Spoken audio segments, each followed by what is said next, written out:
Team India అభిమానులకు గుండె పగిలే వార్త. రోహిత్ శర్మ టెస్టు క్రికెట్కు వీడ్కోలు పలికాడు.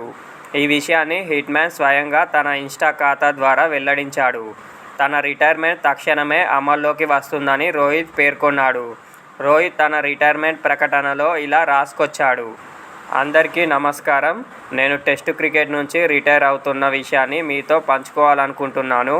తెల్ల దుస్తుల్లో నా దేశానికి ప్రాతినిధ్యం వహించడం చాలా గౌరవంగా ఉంది.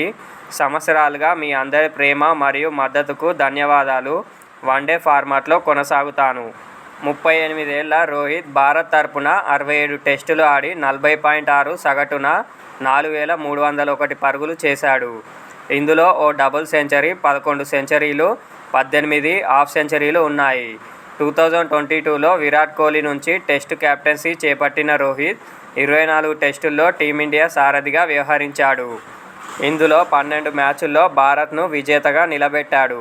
9 మ్యాచుల్లో భారత జట్టు ఓడగా 3 మ్యాచులు డ్రాగా అయ్యాయి. రోహిత్ తర్వాత టీమిండియా తదుపరి టెస్టు కెప్టెన్స్ ప్రకటించాల్సి ఉంది.